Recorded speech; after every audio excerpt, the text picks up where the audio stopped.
Buenos días a todos los que nos acompañáis hoy en este webinar Beneficios del liderazgo de la dirección en la mejora de la cultura preventiva en las empresas. Y a Antonio Alfonso López. Antonio, buenos días y gracias por acompañarnos para hablarnos sobre este tema tan interesante. Antes de nada, me gustaría agradecer a FREMAP y a la Asociación de Mutuas de Accidentes de Trabajo, AMAT, su apoyo en la organización de este evento, que hoy nos permite contar con un profesional de la talla de Antonio Alfonso López, ingeniero técnico industrial que lleva trabajando más de 30 años en el campo de la prevención.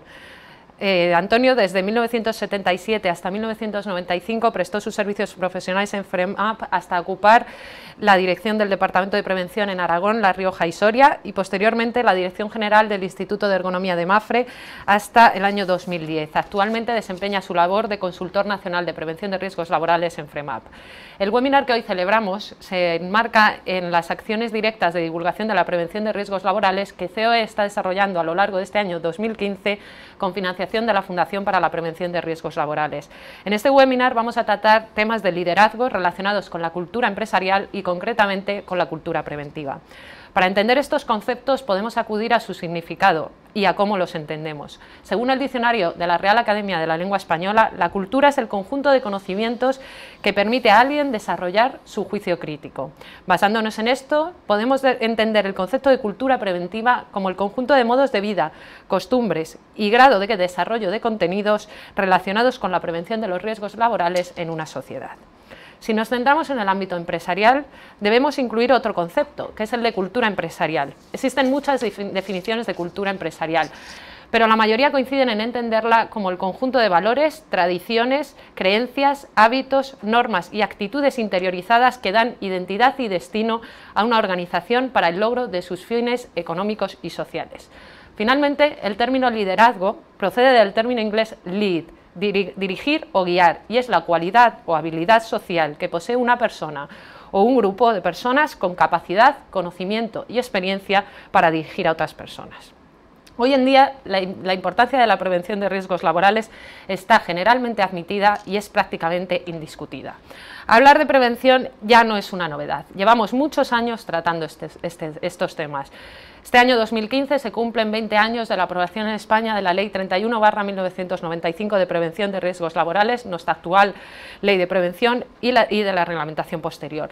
Esta legislación sentó las bases de la prevención de riesgos laborales en nuestro país, generalizando la prevención en nuestras empresas y trayendo consigo una reducción constante de la siniestralidad laboral en nuestro país.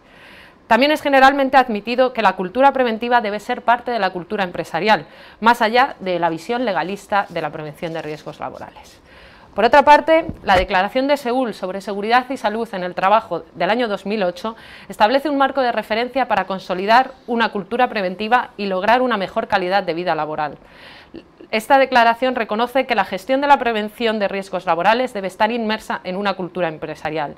De esta manera, cuando una organización integra la cultura preventiva en su modo de gestión, se avanza en la mejora de la seguridad y salud en los ámbitos de trabajo. Adquirir esta cultura significa adquirir hábitos para trabajar seguro con los medios que se deben tener al alcance. Conseguir una adecuada cultura preventiva es la clave para ir del cumplimiento de la ley a la implicación con la prevención, hasta integrar en todos los aspectos de nuestra vida actitudes positivas hacia los riesgos que se presentan y adoptar medidas para evitar los riesgos. La identificación y el desarrollo del liderazgo de la dirección constituyen hoy una de las principales preocupaciones de las organizaciones y su ausencia podría ser causa determinante del fracaso de muchas organizaciones.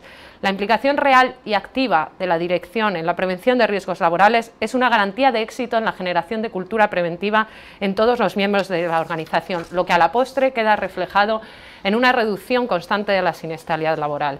La dirección es el motor que permite la implantación de la prevención de riesgos laborales de forma efectiva en una empresa.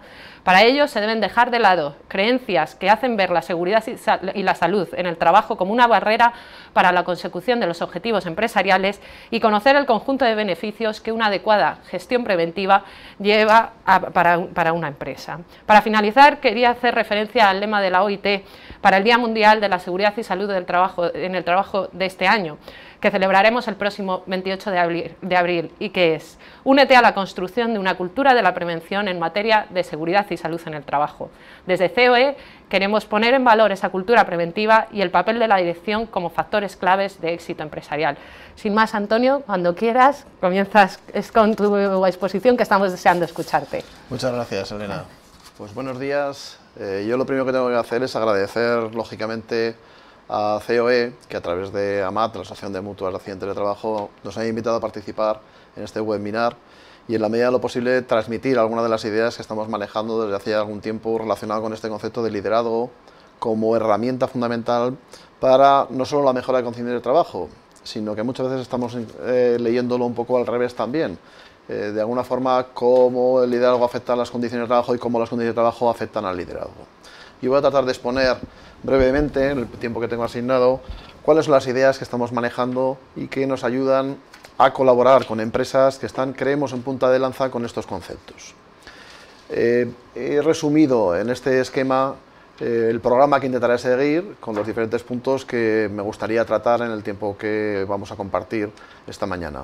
Hacer una introducción, hablar de unas claves para ejercer liderazgo, un liderazgo lógicamente aplicado a la prevención de riesgos laborales o a la mejora de condiciones de trabajo, como a mí me gusta decir mejor, y la influencia y la relación del liderazgo en esas condiciones de trabajo. Hablando de conceptos que creo que están muy relacionados y que conviene romper algunos paradigmas relacionados con ellos, como son los errores, la prevención, la cultura, que, como bien decía Elena, parece que ese es el objetivo de ese Año Internacional de la Seguridad y Salud Laboral Europeo, y hablar un poco de la política orientada a los resultados, que es al final también lo que mueven generalmente a las empresas, para luego hacer un resumen y unas conclusiones.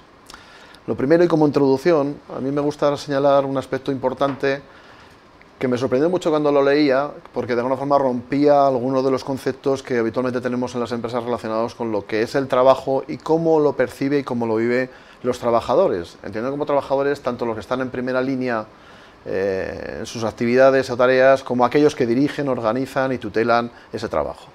En esta encuesta, que habla de una pregunta realizada a 20.000 trabajadores en 18 países, con lo cual da una idea del peso específico que tiene, se habla de que 8 de cada 10 trabajadores les gusta su trabajo. Esto y este planteamiento de alguna forma rompe con el concepto que tenemos de que en general a las personas no nos gusta trabajar. Sin embargo, cuando le preguntas de forma voluntaria y anónima a un grupo importante de personas, ellos reconocen que le gusta su trabajo. De hecho, hay estudios que de alguna forma explican que cuando a una persona le preguntas dónde se siente mejor o cuál es a lo largo del día la situación o el momento o la hora del día donde se ha sentido más pleno, incluso podemos decir más feliz, muchas de esas personas hacen relación a su actividad laboral. Por otro lado, y parece que es un contrasentido, en esa misma encuesta se llega a la conclusión de que solo el 21% de esos trabajadores que dice que les gusta su trabajo está realmente comprometido con lo que hace. La verdad es que puede resultar contradictorio, pero es muy curioso que solo el 21% esté comprometido con lo que hace. Para que alguien haga algo bien, sea eficaz, sea eficiente, tiene que estar comprometido con lo que hace. O al menos eso es lo que buscamos en las empresas con los trabajadores que la conforman. Que la gente esté comprometida con lo que hace es una cierta garantía de éxito. Pues solo el 21% de esos 20.000 trabajadores decía estar comprometido con lo que estaba haciendo. Lo cual nos hace pensar mucho de decir, bueno, realmente lo que tengo que buscar y conseguir es el compromiso de esas personas. Ese mismo grupo de personas hablaba de que la imagen de la empresa y la capacidad de liderazgo de la dirección era clave para conseguir su compromiso. Los propios trabajadores estaban poniendo en la diana que el liderazgo de la dirección era clave para conseguir ese compromiso. Hoy vamos a hablar algo del liderazgo y evidentemente es lo que todos perseguimos y se ha hablado y se sigue hablando mucho y parece que está muy de moda.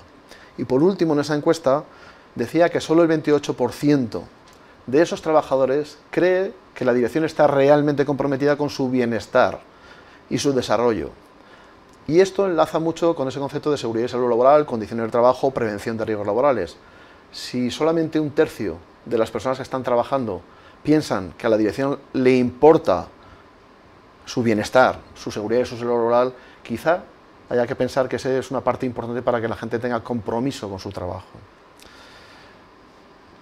Para introducir también un poco el concepto de lo que vamos a hablar, hay frases que explican muy bien lo que trataré de desgranar a lo largo del tiempo que tenemos.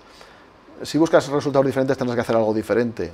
Si sigues haciendo lo mismo, el resultado será más o menos lo mismo. Si queremos mejorar las condiciones de trabajo, si queremos que la gente esté comprometida con el trabajo, tendremos que hacer algo diferente. Si seguimos haciendo lo mismo, el resultado será más o menos lo mismo, que no está mal, porque eso de alguna forma ha hecho que muchas empresas sobrevivan y subsistan, pero evidentemente hoy en día eso ya no vale. Hay que hacer algo diferente y evidentemente eso nos llevará a situaciones diferentes.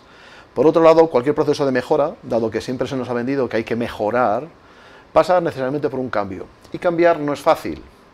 Lo que pasa es que muchas veces cuando hablamos con las direcciones de las empresas, ellos están por el cambio. Pero lamentablemente intuimos que pretenden que la gente cambie, sin cambiar la dirección. Realmente para que las personas cambien, tienes que cambiar tú primero, si no, la cosa no funciona. Y eso está más que demostrado. Entonces no hay que esperar a que los demás cambien. Uno tiene que cambiar para conseguir que los demás también cambien. Y cualquier cambio no implica que estemos haciendo las cosas mal, como he dicho, sí, pero siempre se pueden hacer mejor. Y ese es el proceso de mejora continuo, ¿de acuerdo?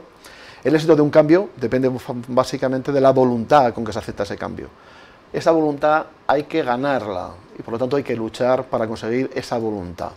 Y por último, no todos los cambios conducen al éxito. Ese es el gran hándicap que detectamos cuando a las personas se les plantea un cambio.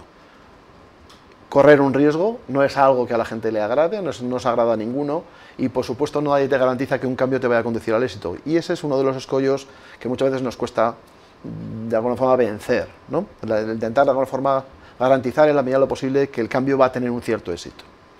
Bien, con esta introducción de alguna forma empezamos a hablar ya de concreto de liderazgo, pero sí me gusta plantear que mucho de lo que piensan los trabajadores de su percepción personal tiene que ver con ese liderazgo de la dirección y con esa preocupación que la dirección tiene sobre su bienestar. Si las personas intuyen que a la dirección no le importa lo que le ocurra, evidentemente no van a conseguir su compromiso. Bien, de definiciones de liderazgo hay multitud de ellas y para todos los gustos y colores y evidentemente yo creo que la mayor parte de ellas están bastante acertadas según mi opinión y mi criterio. A mí particularmente, cuando me pregunto de alguna forma qué es ser líder, y muchas veces en las reuniones que hacemos, en las consultorías, incluso exposiciones y congresos que vamos, cuando le preguntas a las personas siempre te dicen lo mismo. Dicen, no, liderazgo es conseguir que alguien te siga. Digo, hombre, sí, está muy bien, eso es lo que pretendemos, pero ¿qué entendemos por liderazgo? Porque no es lo mismo que te sigan que te persigan. Aunque se parece bastante, evidentemente si te persiguen el día que te alcancen, pues te vas a enterar.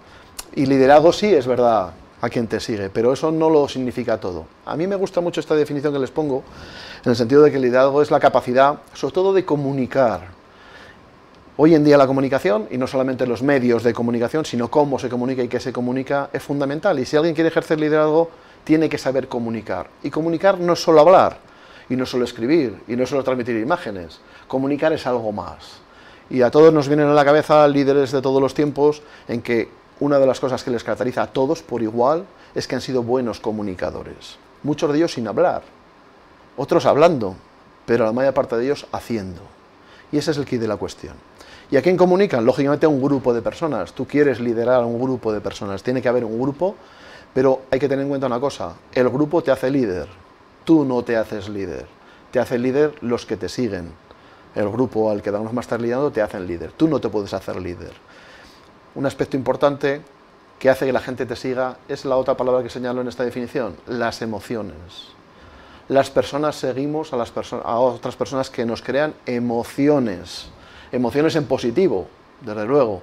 Y eso es un aspecto importante que todo líder conoce y practica fantásticamente. Crea emociones en la gente. Si somos capaces de crear emociones en las personas, esas personas nos seguirán. No nos perseguirán, nos seguirán. Entonces, un líder tiene que comunicar al grupo y tiene que ser capaz de emocionar al grupo. ¿Para qué? Pues para que compartan las ideas que el líder de alguna forma pone de manifiesto. Por lo tanto, el líder tiene que tener clara qué ideas quiere transmitir y que de alguna forma eso conseguirá a través de las emociones que la gente quiera permanecer en el grupo y realicen diferentes actividades para conseguir un objetivo concreto. Lo importante de alguna forma es que realicen cosas, no se queden simplemente con el discurso de sí, me parece muy interesante, esta persona dice cosas muy bonitas, me emociona, pero yo no hago nada. Eso no me sirve. Y eso tiene que ver mucho con la motivación, realizar, acciones para conseguir un objetivo, que es el que se marca el grupo que está liderado por esa persona que les emociona. Un aspecto importante que a mí me gusta resaltar siempre es que el rabo de la emoción mueve al perro de la razón. Esto, que parece un juego de palabras, explica muy bien que la mayor parte de nosotros nos movemos por emociones. Intuitivamente, cuando sentimos una emoción, tratamos de racionalizarla y decir, no, hago esto porque lo he pensado, he razonado esto, he llegado... Está más que demostrado científicamente que realmente nos mueven las emociones, no nos mueven las razones, nos mueven las emociones. Y eso es algo que los líderes utilizan muy bien. Si queremos movilizar a la gente, le tenemos que emocionar. Es lo que trato de decir con esta frase, que parece un poco de perogrullo.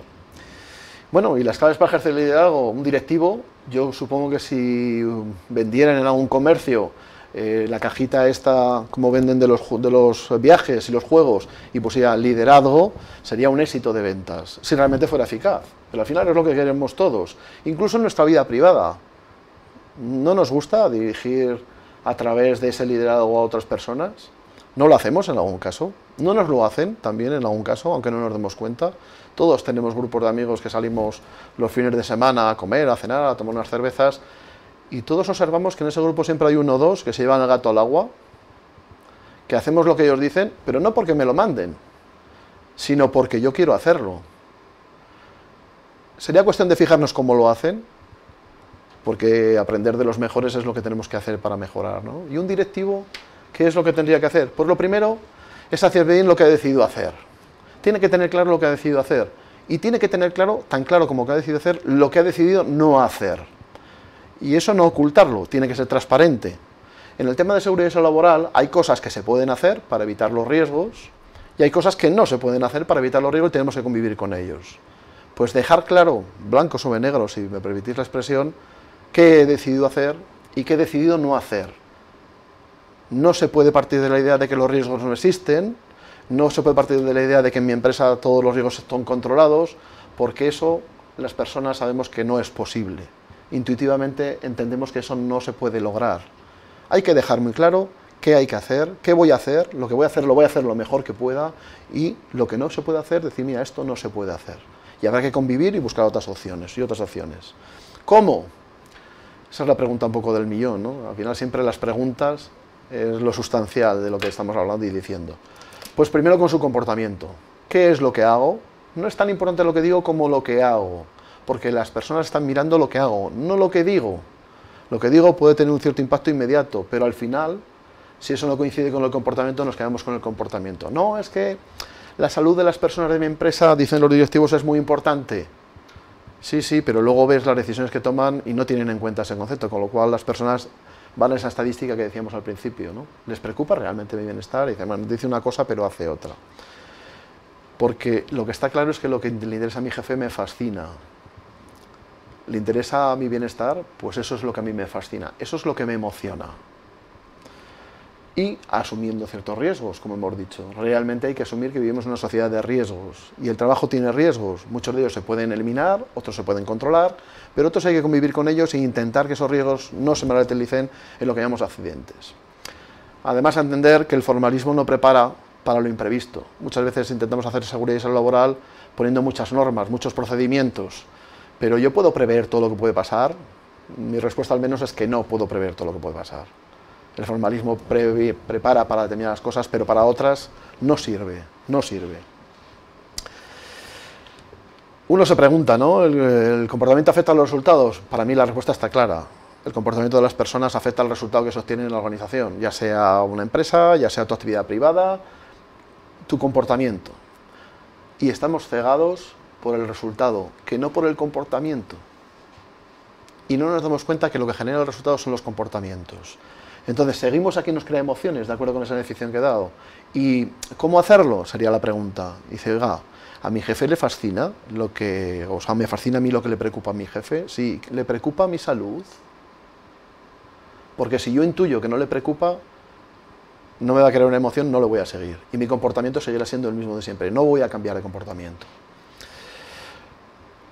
Un tema curioso, volviendo a las encuestas, que a mí me sorprendió mucho, porque claro, al final resulta que buscamos personas, y sobre todo cuando vas a la prensa y ves los anuncios que reclaman gente para trabajar, hoy en día no es muy habitual, pero ya se va dando, pues te das cuenta que es lo que piden los anuncios para que las personas trabajen en una organización. Pero le preguntas a los directivos y dices, oye, cuando tú has tenido que despedir a alguien, ¿cuál ha sido el motivo para despedirle? Pues el 30% dicen que son incompetentes y que lo despido porque es incompetente, el 30%. Pero luego, indagando un poco más, le preguntas, ¿y qué más? Y dice, hombre, la incapacidad para trabajar en equipo es algo fundamental. También ha sido un motivo el 17% para despedirle, para prescindir de sus servicios. Algo más, dice, sí, hombre, que sea honesto, que no mienta, sería fundamental. Y si le pillo una mentira o es deshonesto, el 12% prescinde de esa persona. Pero además, el tener una actitud negativa frente al trabajo, frente a las situaciones, frente a las tareas que se le encomiendan, significa que el 11% de los directivos prescinden de esa persona. La falta de motivación. Ojalá pudiéramos vender motivación en esas cajitas, como decía antes, del liderazgo, el 12%. Errores o negativas para seguir instrucciones, es decir, gente desobediente. Y fíjense ustedes que es curioso, otra razón es un 11%, pero lo que corresponde a la actitud es ese 30% de las incompetencias, pero lo que corresponde a la actitud, con C, el comportamiento, suma el 52%. Y sin embargo, cuando se solicita gente para trabajar, ¿qué es lo que suele aparecer más en los anuncios? ¿La aptitud con P o la actitud con C? ¿Qué es lo que más cuidan las empresas? ¿La formación de conocimientos? ¿La formación en el uso de tecnologías? ¿La formación en el uso de procesos? ¿O los temas relacionados con la actitud? Eso parece que no funciona muy bien. Y replicando una conferencia que vi una vez de Víctor Coopers, él hablaba de esta fórmula que describía muy bien ese concepto de eficiencia o eficacia. Dice, miren ustedes, un trabajador, una persona es eficiente o tiene eficacia en lo que está realizando, fundamentalmente porque tiene unas actitudes, sabe hacer determinadas cosas. A eso le sumamos unas habilidades, no solamente lo sabe, sino que lo hace y lo hace bien. Pero el factor multiplicador es la actitud. Si la actitud en esa fórmula es 0, el resultado de la eficiencia será 0. Evidentemente tiene que tener una actitud, tiene que saber hacer determinadas cosas, tiene que tener unas habilidades para que el factor multiplicador de la actitud tenga el peso específico que debe tener. Pero lo que multiplica ahí, lo que más peso tiene es la actitud, no lo que sabe, no lo que es capaz de hacer, sino la actitud que tiene frente a las situaciones de trabajo y las tareas que se le encomiendan. Bueno, y centrándonos un poquito más en prevención, alguien que quiere ejercer ese liderazgo relacionado con seguridad laboral tiene que tener claro que, por ejemplo, la prevención es un concepto como tal, no existe como algo material. La prevención empieza a existir en la medida que la gente piensa en prevención. Si la gente no conseguimos que piense en prevención, la prevención no existe. Claro, para que las personas que están en mi organización, que quiero liderar, piensen en prevención, el primero que tengo que pensar en prevención soy yo. Porque la prevención, por definición, es intentar evitar algo que todavía no ha sucedido. Por lo tanto, no existe. Y eso se vuelve intangible. Y en las empresas es un concepto que cuesta. Porque en las empresas estamos acostumbrados a medir, a tocar, a palpar, a pesar, a calibrar. Y sin embargo la prevención no se puede medir ni calibrar porque es un concepto. Podremos aplicarlo o podemos medir las actuaciones concretas de prevención. También es verdad que la prevención tiene un concepto de pasivo. Diseñamos, organizamos, ponemos normas a determinados procesos para intentar que no pase nada. Pero la realidad es mucho más tozuda. Si puede pasar, acabará pasando. Pero realmente no puedo prever todo lo que puede pasar. Y no puedo pensar que las cosas no van a fallar porque al final acaban fallando. Y esa prevención pasiva de que ya lo tengo todo hecho y no va a pasar nada, se vuelve en un concepto vacío. ¿De acuerdo? Habrá que ir también a hacer una prevención activa, es decir, habrá que decirle a las personas lo que tienen que hacer. Yo tendré que tener claro lo que he hecho para conseguir el resultado que pretendo, en este caso la prevención de riesgos laborales y sus consecuencias, más que de la prevención de la no prevención, y eso es una prevención que habrá que motivarla, habrá que ponerla para que sea físicamente visible, una prevención de hacer cosas, no de esperar a que no pasen cosas, que sería la pasiva. Las claves para ejercer ese liderazgo, pues un aspecto importante que me gusta a mí decir siempre, lo que buscas es lo que encuentras. Esto es un tema muy curioso, que es un enfoque psicológico que nos afecta a todos. Si yo voy buscando una cosa, la acabo encontrando. Si yo pienso que los accidentes de trabajo son por un motivo determinado, la gente no cumple las normas, ¿qué voy a encontrar? Que la gente no cumple las normas. Esto es lo que se llama en psicología hipótesis autocumplida. Pero lo curioso del caso es que acabo encontrando eso y digo, ¿ves cómo tengo razón? Ese es el sesgo de confirmación. Yo tengo razón. Pero lo curioso de todo esto es, lo que encuentras es de lo que aprendes. Si realmente acabo encontrando con ese sesgo, ¿qué voy a aprender? lo que ando buscando. No voy a encontrar nada porque ya lo sé. Y voy a aprender de lo que ya sé. ¿Uno puede aprender de lo que ya sabe? Parece que la respuesta es que no. Tiene que aprender de lo que no sabe. Bien, y la paradoja que se produce en estas cosas. Medimos la seguridad por la falta de seguridad. Es decir, para incrementar la seguridad, para la seguridad y salvaguardia de las empresas, ¿qué hacemos? Medimos la falta de seguridad. Para saber si una empresa está bien en seguridad, medimos los días de baja que tiene, los accidentes que se producen. Esto lo hacemos también en tráfico y en otras zonas. Digo, hombre, pues está bien, ¿no? Pero ¿es suficiente? Y incrementar algo como pongo la transparencia, lo hacemos midiendo cuánto disminuye. Esto parece que chirría un poco el concepto racional que tenemos de las cosas, ¿no? Si quiero incrementar algo, mido cuánto disminuye. Yo, como soy ingeniero, siempre me gusta, o por lo menos si lo entiendo mejor, si lo pongo gráficamente. Y si pudiéramos pintar la seguridad con un polígono irregular, como el que he pintado ahí en verde, en el que dentro en verde está la sí seguridad y ese puntito es la no seguridad, bueno, pues lo tengo claro. Ahí está la seguridad, la sí seguridad y no seguridad conformarían toda la seguridad. Y entonces, para mejorar la seguridad, lo que hago es disminuir la no seguridad. Pero ¿realmente aumentar la superficie del polígono? ¿O se mantiene igual? Y ese es un concepto que muchas veces no acabamos de entender. Por lo tanto, habrá que plantearse que aunque es necesario medir los resultados de la no seguridad, habrá que empezar a aumentar la otra sí seguridad para que el polígono sea mucho más grande. Y un aspecto muy importante que a mí, cuando lo descubrí, me colocó en otro punto de vista con respecto a estos temas. Si sale bien, es que lo hemos hecho bien. Y si sale mal, es que lo hemos hecho mal. Porque todos sabemos, en nuestro trabajo, que cuando las cosas salen bien, damos por supuesto que lo hemos hecho bien, pero es así. Y si sale mal, damos por supuesto que lo hemos hecho mal, pero es así de verdad. Si yo tuviera el control al 100% de lo que hago y el resultado que tengo, podría decir que sí, pero es que yo no tengo el 100% del control. Partir de ese concepto de que si sale bien lo he hecho bien y si sale mal lo he hecho mal, nos hace encontrar lo que buscamos. Cuando hay un accidente, ¿qué buscamos? ¿Qué se ha hecho mal? Mientras hay accidente, consideramos que se ha hecho bien porque no hay accidente, entonces no buscamos nada. ¿Qué encontramos? Nada. ¿Qué aprendemos? Nada. Un líder tiene que tener esto claro, ¿de acuerdo? ¿Y por qué solo tratamos los fallos, es decir, los errores? Pensando que la mayor parte de las actividades que hacemos a lo largo del día, yo soy de la opinión de que acertamos y nos da el resultado apetecido, más allá de que las hagamos bien o mal. Pero nos da el resultado apetecido. Solo ocasionalmente tenemos fallos y se producen accidentes en nuestro caso. Pero puede ser, como pongo aquí en esta gráfica, un fallo de cada 10.000. Pero resulta que uno de cada 10.000 significa que 9.999 veces ha dado el resultado que ha apetecido. ¿En qué me fijo? Pues en lo que ha salido mal. Claro, yo creo que hay pocas personas, o yo no conozco muchas personas, que les guste que le valoren por lo que le hace mal. Yo creo que esto motiva poco, ¿eh? Esto motiva poco. Y sin embargo, en muchas organizaciones se mide a la gente por lo que hace mal, no por lo que hace bien. La organización se pone en marcha cuando hay un accidente, cuando algo sale mal, porque presupone que algo se ha hecho mal y hay que corregirlo. Pero es que esto no es así, ¿eh? En la mayor parte de los casos, cuando analizamos los sucesos que llamamos accidentes, detrás de esos sucesos hay muchas cosas y el trabajador muchas veces hace lo mismo que siempre, ¿eh? Solo que las circunstancias han cambiado. Circunstancias que a lo mejor él no controla. Circunstancias que sobrepasan su capacidad, su conocimiento, su destreza, sus habilidades. Ah, pero es que lo ha hecho mal. ¿Vamos a una seguridad de accidentes o vamos a una seguridad resiliente? Es decir, nos tendremos que fijar también en lo que hacemos bien, porque la habilidad para tener éxito bajo condiciones variables, que es lo que hacen los trabajadores, porque la situación es variable, nos enseñaría mucho. Y por otro lado, viéndolo gráficamente, ¿dónde tengo más información? Está claro que en un fallo tengo una información determinada, pero en 9.999 aciertos.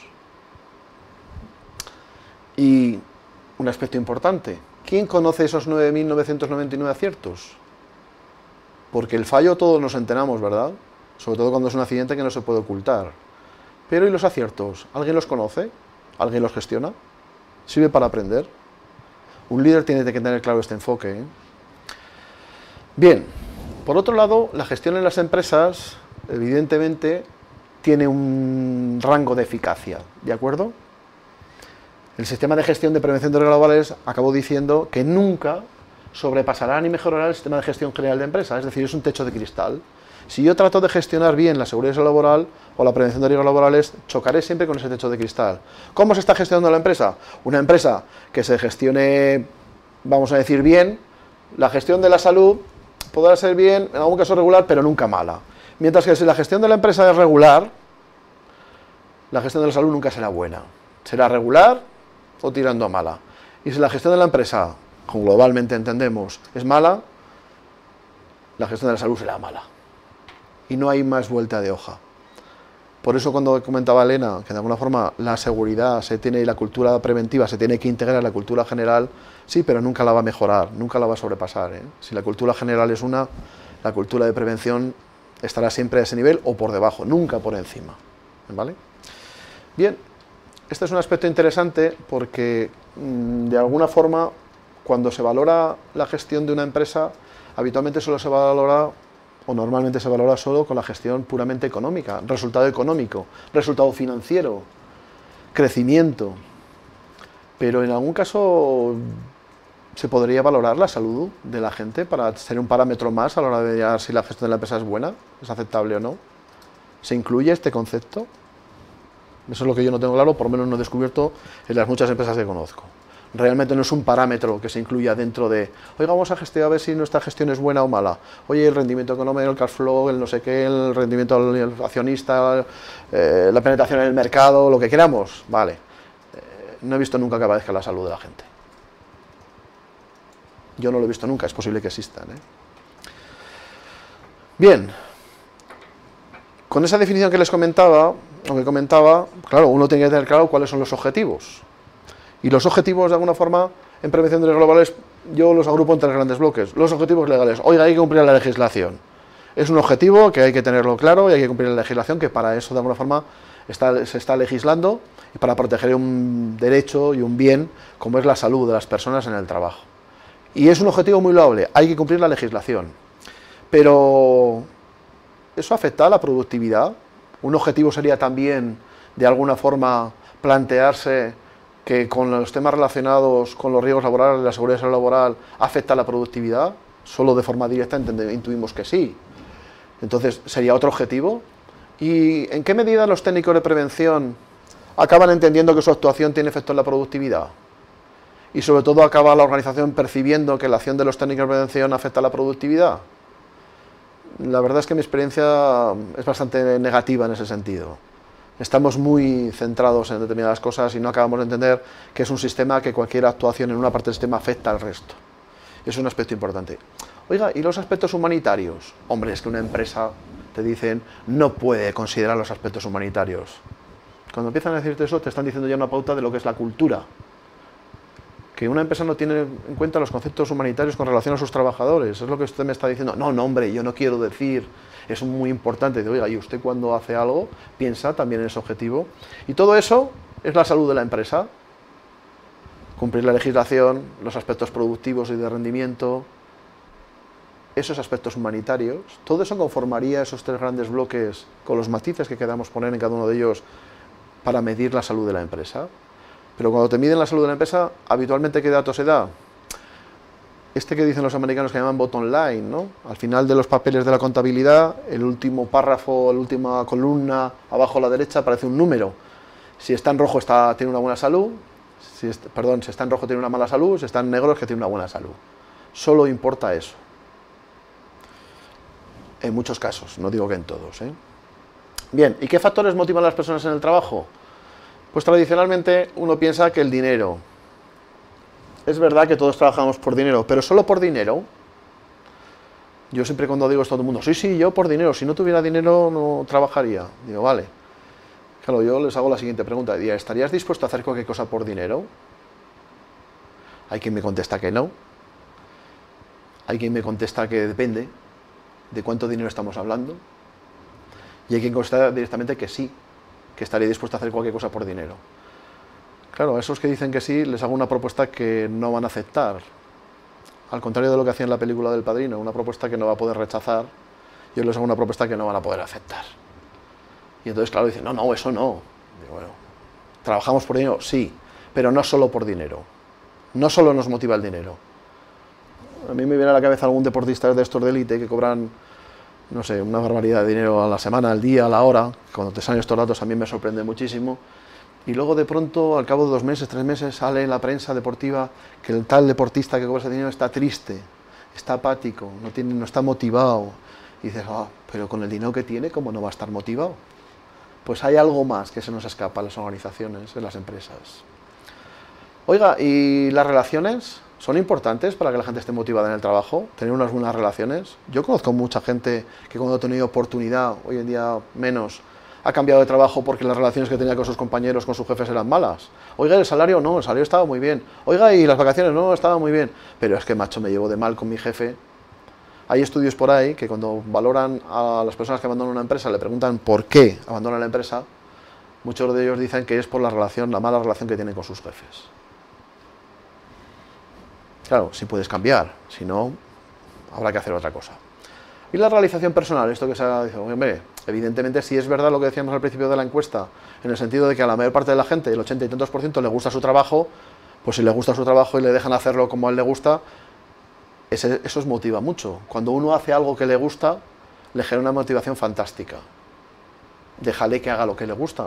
¿Habrá cosas que tenga que hacer que no le gusta? Evidentemente, pero que el balance global le compense. Y la seguridad, no solo la seguridad laboral, sino la seguridad en el entorno de trabajo. El tener continuidad, el saber lo que tiene que hacer y cómo tiene que hacerlo. Todo eso, de alguna forma. Y el reconocimiento, no solo en dinero, sino cuando yo hago bien, que alguien me diga, oye, lo has hecho bien, te has esforzado, tal, no sé qué. No, solo me dicen cuando lo hago mal. ¿Y cuándo lo haces mal? Cuando el resultado es malo. Volvemos a la expresión de, si sale mal es que lo he hecho mal, si sale bien es que lo he hecho bien, y si sale bien es que presupone que lo he hecho bien y nadie me dice nada.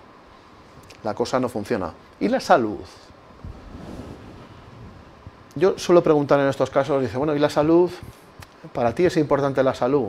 Todo el mundo me dice que sí, que la salud es lo más importante. Claro, yo digo, ¿de verdad crees que la salud es más importante? Porque yo no me la acabo de creer, ¿eh? Porque la salud nos importa cuando la perdemos. Mientras no la perdemos, nos preocupa la salud, nos importa. A la mayor parte de nosotros no. Solo voy al médico cuando me duele algo. Solo tomo precauciones cuando me dicen, oye, mira que tienes el colesterol, que tienes el ácido úrico, que tienes no sé qué. Entonces empiezo a tomar algunas medidas, algunos, otros ni siquiera eso. Solo nos preocupa la salud cuando la perdemos. Y sin embargo, cuando encontramos a alguien por la calle que hace tiempo que no vemos y apreciamos o nos aprecia, una de las primeras preguntas o motivo de conversación es la salud. Y te preguntan, ¿cómo te encuentras? ¿Estás bien? Tú notas, además, esa pregunta es sincera. Y si es sincera, ¿te crea una emoción? Pues parece ser que sí. Si estamos hablando de crear emociones y que los líderes tienen que crear emociones, si a lo que le interesa a mi jefe a mí me fascina, si le preocupa mi salud, ¿me va a crear una emoción?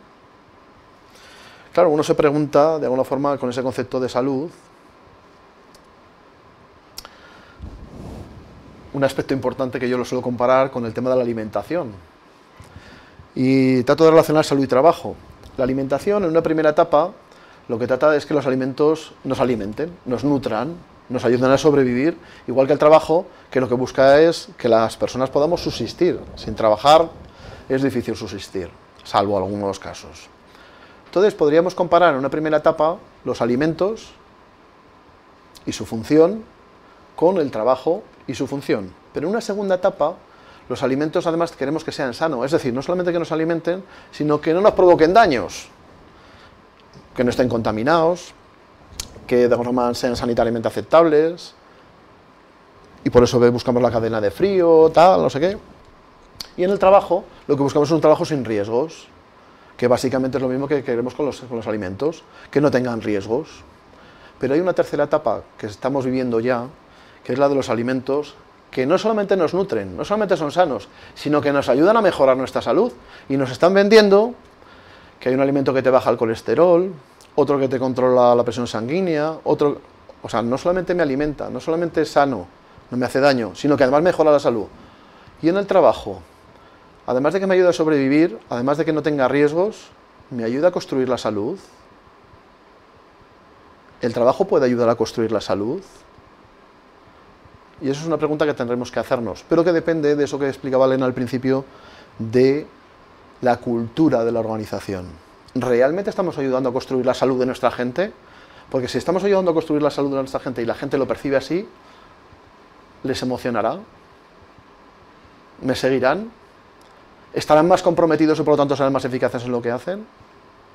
Esas son las preguntas que teníamos que hacernos y contestar.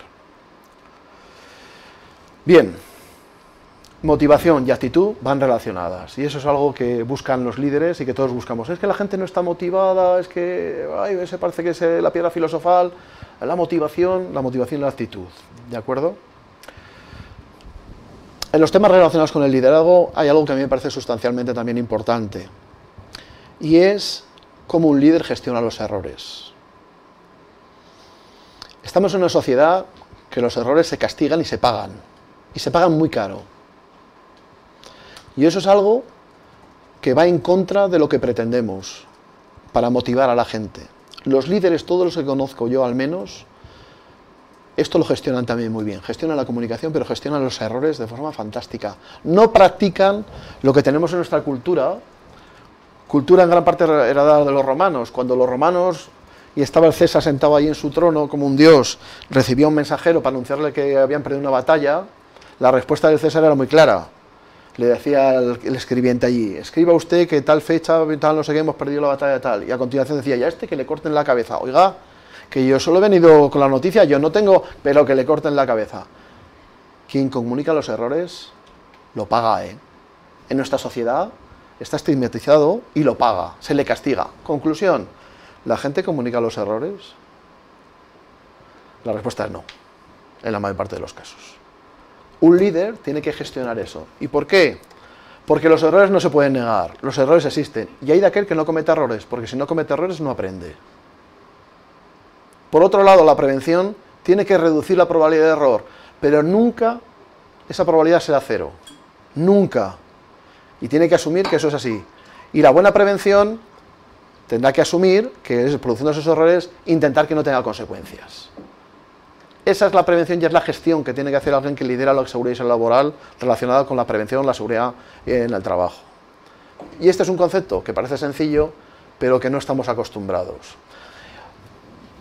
Si salimos a la calle y vamos en nuestro coche, vamos andando, lo más normal es que todos nosotros nos fijemos en lo que otros hacen mal. Que fíjate cómo ha adelantado, fíjate cómo ha aparcado, se ha saltado el semáforo en ámbar, cruzar los peatones. Nos fijamos en lo que está fuera de lugar, en lo que está mal. Y eso cumple con lo que estaba diciendo al principio.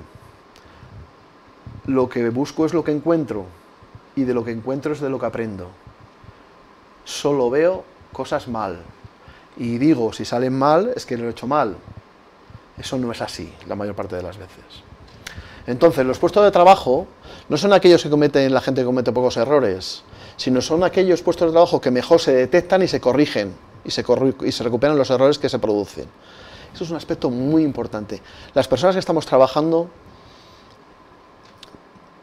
tenemos que gestionar los errores en el día a día, un montón de errores. Los gestionamos y la mayor parte de las veces los gestionamos bien y obtenemos el resultado apetecido. Pero hay veces que no somos capaces de gestionar ese error y entonces nos da un accidente. Ah, es que ha salido mal, es que lo ha hecho mal. No, no. Es que muchas veces antes ese mismo error u otro parecido lo ha gestionado y lo ha gestionado bien. No llega siempre la pieza igual. El cliente que entra por la puerta no siempre el mismo. No te plantea lo mismo, no te dice lo mismo y sin embargo tú eres capaz de gestionarlo y obtener el resultado apetecido. Ah, pero eso no importa. Como decía un empresario, dice, sí, pero para eso le pago. Es cultura, ¿vale? Es una cultura. Y en cualquier caso, eso no es una falsa buena idea, intentar que la prevención no tenga errores. No nos estamos equivocando, los errores tienen que existir y es una forma de aprender. Tenemos que intentar que los errores no provoquen daños, reducir la probabilidad de esos errores y que no provoquen daños. ¿Y cómo aprender de los errores? Cuando uno le preguntas, dices, ¿aprende más de los errores o los aciertos? Dice, no, yo aprendo más de los errores, de verdad. Si yo preguntase a los que estáis escuchando, dice, oye, ¿de qué te has levantado esta mañana? ¿Cuántos errores has cometido? Muchos empezarían a repasar lo que han hecho y no encontrarían ningún error. ¿De verdad no hay ningún error de que te has levantado hasta ahora? ¿Estás seguro? ¿O es que te ha pasado desapercibido porque como has conseguido lo que pretendías, has venido a trabajar, te has equivocado de calle, automáticamente lo has corregido y has llegado al sitio. Si sale bien, es que lo he hecho bien. Entonces realmente aprendo. ¿Qué pasó que fuese diferente de lo que yo esperaba? ¿Pasó algo diferente? Plantéatelo, pregúntatelo. Y dice, ¿y si pasó, por qué pasó esto? Porque la pregunta, el por qué, es la llave para esto, ¿eh? Pero contéstate de forma sincera. ¿Y qué debes guardar de eso que ha pasado y de ese por qué para utilizarlo la próxima vez? Porque el hombre, dicen que es el único animal que tropieza 2 veces a la misma piedra, 2, 3, 4, 5, 6... Claro, porque siempre hacemos lo mismo. No cambiamos. Estamos en la rutina y hacemos lo mismo, y hacemos lo mismo, y hacemos lo mismo. Y por último, ¿qué debería cambiar? ¿Qué debo cambiar para evitar eso? Esas 4 preguntas nos ayudarían a aprender de nuestros errores. Bien, errores y la influencia que tiene. El 80% de los errores que se producen en un trabajo los detecta quien los comete. El 80%. Si se los guarda para él, ¿el resto de la organización va a aprender? Pues la respuesta va a ser que no. Es una información valiosísima que no se comparte. ¿Pero por qué no se comparte? Por ese concepto de el mensajero que trae malas noticias acaba pagándolo. Ese es un aspecto que tenemos que cambiar. Un líder quiere que se le comunique lo que pasa, sea bueno o sea malo, para poderlo gestionar y poder aprender. Pero eso es cambiar la cultura. Y la cultura no se cambia en un día, ¿eh? Eso tenemos que tenerlo claro. Cuesta. Pero se puede hacer, se puede trabajar en ello y se puede de alguna forma gestionar de otra forma diferente. Y además, solo los errores, o tenemos que hacer una indagación apreciativa, es decir, oiga, comuníqueme también lo que sale bien, no solo lo que sale mal. La gente no es proclive a comunicar lo que sale mal, pero si tú le impulsas a que comunique lo que sale bien, le estás creando el hábito de comunicar todo lo que pasa, sea bueno o malo. Un líder lo que tiene que empezar a decirle a la gente, oye, comunícame lo que haces bien, lo que te supone un esfuerzo y al final acabas haciéndolo bien, dímelo porque yo puedo aprender. Y el resto de la organización puede aprender, compartimos la información. No te va a comunicar de entrada lo que hace mal, porque eso está mal visto, como hemos dicho. Pero si creas el hábito de comunicar, al final te acabará comunicando también lo que hace mal y cómo lo corrige, que es lo más importante. La sabiduría de la persona que está allí en el puesto de trabajo. Bien, la prevención. Decía antes que es un concepto que no es algo físico ni material, que exista, que tú puedas tocar y palpar, medir, pesar. Es un concepto. Y existe en la medida que la gente piensa en ella. El trabajo, y esto es un esquema que hemos visto multitud de veces, genera riesgos. Yo digo también, ¿solo riesgos? ¿O genera otras cosas como hemos visto? Los riesgos, en alguna ocasión, generan sucesos, es decir, accidentes. Y estos accidentes, es decir, cuando el riesgo se materializa en un suceso, acaban generando consecuencias, daños. Bien, y digo, bueno, ¿y hay que hacer prevención de qué? Prevención de los riesgos, o sea, lo que sería la previsión. Tratar que el trabajo no genere riesgos es lo que llamamos previsión. Pero normalmente le llamamos también prevención. Pero intentar que los riesgos no generen accidentes, porque tenemos riesgos y no siempre se dan accidentes, es lo que llamamos prevención. Y cuando sucede el accidente, tratar de que no hagan daños, es lo que llamamos protección. Yo recuerdo que, como decía Elena, estamos celebrando el 20 o 25 aniversario de la Ley de Prevención de Riesgos Laborales, y la ley se llama de Prevención de Riesgos Laborales. Prevención de riesgos laborales, es una ley de previsión. Sin embargo, la mayor parte de las organizaciones, cuando les habla de prevención, están pensando en protección. Intentar que la gente no se haga daño. Sí, es verdad que hablaríamos de prevención de riesgos, hablaríamos de prevención de accidentes, que sería la prevención tradicional, o hablaríamos de prevención de daños, que sería la protección, los equipos de protección individual, etcétera, etcétera. Pero uno es consciente de que es mucho más eficaz si trata de evitar que no haya riesgos, aun sabiendo que eso no va a ser posible reducirlo a cero. Y en esos riesgos intentar que esos riesgos no se materialicen en un suceso, que sería la prevención de accidentes. Y cuando se dé, que se va a dar más tarde o más temprano, intentar que ese accidente no provoque daños, que es lo que llamamos protección. Sin embargo, insisto, la mayor parte de las veces invertimos mucho en protección y poco en previsión o prevención de riesgos, algo más en prevención de accidentes y mucho más en el otro. claro, y esto es un mensaje más para los técnicos de prevención. Siempre nos han llevado a trabajar en el lado negativo del trabajo, es decir, en los efectos negativos del trabajo. Intentar reducir esos efectos negativos, ¿sí? Es lo que llamamos prevención. Pero claro, yo digo, el trabajo también tiene efectos positivos.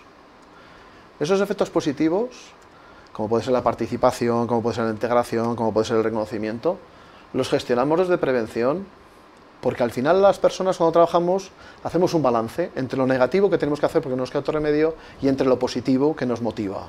Si ese balance es equilibrado, lo aceptamos. Si no es equilibrado es cuando empezamos a tener problemas. La prevención trata del efecto negativo del trabajo. Y ya me perdonarán, yo ya estoy un poquito harto, con los años que tengo, de trabajar siempre en lo negativo, en lo que hace daño, en lo que la gente no quiere asumir. A mí eso me genera mucha frustración. Y no me dejan trabajar muchas veces en el lado positivo, que sería la promoción de esos efectos positivos que tiene el trabajo. Pero lamentablemente, la cultura de nuestras organizaciones eso no lo entiende como prevención. Eso es otro área, eso no es de prevención de riesgos laborales, eso no es seguridad y salud laboral.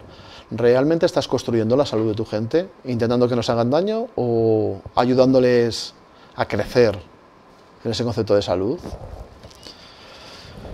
Bueno, y volvemos a la cultura. Decía Elena, y me era muy interesante las definiciones que decía Elena con respecto a la cultura. Yo, si me permitís, voy a hacer una broma, por resumir una de esas definiciones que yo no tengo escritas, pero me parecían muy interesantes. Dice, mira, la cultura es lo que tú haces cuando piensas que nadie te ve. Lo repito, la cultura es lo que tú haces cuando piensas que nadie te ve. Cuando piensas que nadie te ve y nadie se va a enterar, eso es la cultura. Más allá de que la definición más precisa y científica es una de las que daba Elena. Y cultura y salud, pues fijaros que lo que trato de decir con esto es que ha habido una evolución. Las pérdidas relacionadas con los daños en el trabajo se han intentado, a partir hasta los años 90, integrando en las instalaciones los aspectos técnicos. La protección de los riesgos, las caídas en altura, las aspiraciones para los contaminantes químicos, la ergonomía y tal. De los 90 hasta ahora se ha hecho un recorrido en el que se han empezado a implementar los aspectos de organización, sistemas de gestión, las normas OSA, etcétera, etcétera. Que está muy bien, que es necesario, pero ¿y qué nos depara el futuro? ¿Cómo tiene que evolucionar la cultura en este tema? Pues la cultura está evolucionando ya en algunas empresas trabajando en los comportamientos. No quiere decir que no tengamos que hacer la integración de los aspectos técnicos a las instalaciones, no quiere decir que no tengamos sistemas de gestión relacionados con seguridad laboral, con procesos, normas, etcétera, etcétera, sino que o trabajamos en los comportamientos o eso no va a funcionar, no vamos a progresar, ese proceso de mejora continua no se va a dar. Las empresas hoy en día más avanzadas están trabajando en este concepto. Trabajar sobre los comportamientos de las personas en la organización. Y cuando hablo de los comportamientos no me refiero solo a los trabajadores que son al final, en la mayor parte de los casos, los que padecen los accidentes y sus consecuencias, sino los comportamientos de toda la escala jerárquica, desde el director general, consejero o presidente de la compañía hasta el portero de la empresa. Comportamientos. Esa es la cultura que estamos tratando de propugnar de alguna forma en las organizaciones. Evidentemente, junto a estas mejoras técnicas y tal, los comportamientos es lo que, mediante la creación de una cultura, es lo que nos va a hacer avanzar en estos temas relacionados con la seguridad y salud laboral. Bien, una de las cosas que me planteaban cuando me invitaban a estar aquí este rato, que por cierto se está acabando casi ya, es la siguiente: la política de las empresas orientadas a los resultados. Claro, claro. Y yo siempre me viene a la cabeza cuando hablo de eso, esto que les estoy poniendo. El salto de altura, en los medios del atletismo, tradicionalmente los que somos más viejos hemos visto que se saltaba así, estilo rodillo. ¿Sí? ¿Cuál era el objetivo? Jolín, pues saltar, pasar por encima del listón, no por debajo. Yo siempre pasaba por debajo, no sé por qué razón. Pero hay que saltar por encima, y cuanto más mejor, y cuanto más alto mejor, ¿sí? Claro, llegó un momento en que alguien saltó así, y se dieron cuenta que saltaba más alto, cumplía el objetivo y lo sobrepasaba. Además es curioso, el método Fosbury de saltar a la altura empezó por un señor que iba a competir en unas olimpiadas y tenía una lesión en el pie que tenía que batear para dar el salto de rodillo. Y como no podía saltar así, se inventó esta forma de saltar. Ganó las olimpiadas, dicho sea de paso, saltó más que nadie, cumplió su objetivo. Y eso fue aceptado e imitado. Bien, ¿sí? Hoy en día todo el mundo salta así, nadie salta a rodillo. ¿De acuerdo? Mejora continua. El lanzamiento de jabalina, que es otra especialidad, el objetivo, lanzar cuanto más lejos mejor la jabalina, ¿no? No sé si saben que en España durante 15 días tuvimos al recordman mundial de lanzamiento de jabalina. Y es este señor. Miguel de la Cuadra Salcedo, durante 15 días, fue recordman mundial de lanzamiento de jabalina. Lanzó como 30, 40, 50 metros más que el récord mundial que había. Pero claro, no lanzó como lanzaban los otros. Lanzaba la jabalina girando en el aire, porque no había nada especificado que dijera que había que lanzarla como una jabalina. Solo lo duró 15 días porque no fue imitado ni fue de alguna forma registrado como tal. Se le anuló, a pesar de que no existía ninguna norma. No sé si es que porque era español o si hubiera sido inglés o americano, la cosa hubiera cambiado. Quiero decir con esto que el fin justifica los medios. ¿Siempre es aceptado? ¿O tiene que ser aceptado por la mayoría? La política orientada a los resultados. ¿El fin justifica los medios? ¿De verdad que el fin justifica los medios? Hay gente que dice que sí, que el fin justifica los medios. Pues, oiga, es una cultura. Pero no vaya a ser que le pase como este vídeo que les voy a poner, que creo que lo aclara bastante.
Yo creo que de alguna forma lo deja todavía más claro si el fin justifica los medios, porque la sociedad actualmente ya no acepta cualquier coste para conseguir un fin. Ya no se acepta cualquier coste. Y mucho menos cuando eso se tiene que pagar con salud por respecto a las personas que participan en el trabajo. Bien, como resumen y conclusiones un poco de lo que yo quería transmitirles brevemente esta mañana, más allá de lo que luego quieran preguntarme, pues trato de alguna forma, en esta transparencia, de reflejar algunas de las cosas que he dicho. Primero, es necesario ejercer el liderazgo asertivo para seguir mejorando las condiciones de trabajo, sobre todo con ese concepto de salud que muchas empresas tienen que empezar a asumir, de ayudar a construir la salud, no solo de evitar los daños, que también, sino ayudar a construir la salud. Porque eso va a hacer que las personas se emocionen, porque van a intuir, van a percibir que realmente les preocupa su salud a la organización, a la dirección, y por lo tanto les va a crear emociones y van a de alguna forma estar más comprometidos, van a ser más eficaces en el trabajo. El liderazgo influye en las condiciones de trabajo, por supuesto. Un buen líder hace que las personas quieran estar en el trabajo, quieran implicarse, quieran participar y se hacen más productivos. Y un mal líder hace todo lo contrario. Un mal líder influye mucho en las condiciones de trabajo empeorándolas, y un buen líder influye mucho mejorando las condiciones de trabajo. Cuando tienes buenas condiciones de trabajo, eres más eficaz, eres más eficiente. Y eso es lo que tenemos que hacer. El liderazgo como influencia positiva. No soy partidario del liderazgo negativo. Hay en algunos momentos que determinadas personas, y a lo mejor con cierta razón, cuando la situación es muy urgente, utilizan un liderazgo en negativo. Es decir, de alguna forma un liderazgo agresivo y utilizando el miedo como herramienta para que las personas cambien de comportamiento. Eso funciona Sí, de forma inmediata, pero con poca duración en el tiempo. Realmente no es muy eficaz ni duradero. Un liderazgo en positivo es mejor aceptado y motiva más a las personas. ¿El liderazgo es algo imprescindible? Hoy en día se está viendo en todos los órdenes de gestión en la empresa. Ya digo, si vendieran algún centro de estos comercial famosos una caja donde pusiera liderazgo, seguro que tendría un éxito brutal. Si realmente dentro tuviera algo, evidentemente, ¿no? La política preventiva. Utilizar la salud como valor. Hoy en día que muchas empresas definen visión, misión y valores, es curioso comprobar que no en todas las empresas, quizá en las menos en cuanto a número, aparece la salud como un valor. La salud como un valor, que no es lo mismo como una prioridad. Una prioridad cambia con el tiempo en función de las necesidades, en función del mercado, en función de los recursos. La salud es algo que se mantiene en el tiempo. Es un valor para las organizaciones y el líder tiene que tenerlo claro que eso es un valor. Para ello tendrá que primero definir qué entiende por salud, en ese concepto de construir la salud que hemos comentado. Y la prevención es algo que ayuda al resultado, ya sea la prevención de riesgos en el trabajo, como daños a los trabajadores, ya sea la prevención de riesgos financieros, ya sea la prevención en los mercados, ya sea la prevención. Pero entendiendo que la prevención no existe como elemento material, solo existe como concepto en el momento que conseguimos que las personas piensen en prevención. Empieza a existir, mientras tanto la prevención no existe. Yo por mi parte trataré de responder a las preguntas que quieran hacer sobre esto que les he ido comentando. Les doy a los que no pregunten y sigan con nosotros muchas gracias por participar, estar de alguna forma conectados y a su disposición para lo que quieran. Doy las gracias otra vez de nuevo a COE por invitarnos y espero que al menos les haya servido para reflexionar sobre estos conceptos que he tratado de transmitirles. Gracias. Bueno, gracias a ti, Antonio, por esta excelente ponencia. La verdad, yo que he estado siguiéndola aquí, espectacular. Ya han ido haciendo algunas preguntas que te voy a ir trasladando, ¿vale? Te pregunta Marisa Salanova, que pertenece a la Universidad Jaume I de Castellón. Cuando hablas de seguridad resiliente, ¿a qué haces referencia exactamente? Y comenta, la resiliencia y el crecimiento postraumático es un concepto psicológico muy interesante en la PRL. Bien, cuando hablamos de seguridad resiliente, por lo menos lo que yo entiendo, es las actuaciones que las personas ponen en juego cuando cometen un error y lo recuperan. Ese concepto de resiliencia, que es un concepto que viene, creo, de la ingeniería y de la mecánica, en el que los materiales tratan de conservar su formato inicial y sus capacidades iniciales, aplicado a las personas que realizan diferentes actividades que recuperan sus errores. Ese concepto de que si sale bien es que lo hemos hecho bien, si sale mal es que lo hemos hecho mal, va en contra un poco de estos principios. Una persona resiliente es que es capaz de recuperar sus errores para tener éxito, pero para eso hay que darle competencias. La resiliencia y las competencias en este concepto va muy unido. Y en ese sentido lo quería aplicar, ese concepto más mecánico, al tema de la resiliencia, que también se está aplicando en la psicología en el tema de la gestión de las emociones. He hablado muy por encima de las emociones, pero es un factor fundamental enseñar a las personas que trabajan en las organizaciones, sea del nivel jerárquico que ocupen, a gestionar sus emociones. No a anularlas, no a evitarlas, sino a gestionar sus emociones. Pero eso también es construir la salud. Y eso ayudará a que la empresa sea más eficiente y más eficaz. No sé si contesto con esto. Bueno, nos lo diría ahí en todo caso. En todo caso, después. Continuando con la pregunta de Marisa, te dice, ¿cómo se mide el liderazgo para la prevención? Y te comenta que en la Universidad Jaume I de Castellón utilizan el concepto de liderazgo positivo y transformacional desde la psicología positiva, que les funciona muy bien en la evaluación de organizaciones saludables y resilientes. Bien, yo conozco algunas de las herramientas, como la que nombras de la Universidad de Castellón, y me parece una herramienta pues, muy acertada, pero como decía, al final una persona no se hace líder, le hacen los demás. Entonces, en lugar de preguntarle a la persona si se considera líder, habrá que preguntarle a los demás si consideran que esta persona es líder y si realmente consigue que los demás le sigan. Dice, cuando hablamos, por ejemplo, de las personas que siguen a otro, para comprobar si realmente está ejerciendo la función de liderazgo para conseguir un objetivo determinado, esa inteligencia o psicología positiva que hoy en día está tan de moda y que realmente para mí me resulta muy potente todavía por desarrollar, la mejor forma de comprobar si realmente las personas están siguiendo a alguien es si están cambiando su comportamiento, si están cambiando su percepción, si están viviendo la situación de otra forma diferente, si son capaces de gestionar sus emociones con un sentido positivo de las mismas, más allá de que hay emociones positivas y emociones negativas, evidentemente, pero todas son necesarias. Lo que hay que enseñar a las personas es a poderlas gestionar, y un líder tiene que tener en mente que la construcción de la salud pasa necesariamente no solo por los daños físicos, sino por ser capaz de enseñar a las personas las destrezas, las habilidades que les ayude a gestionar esas emociones a su favor, que no a su contra.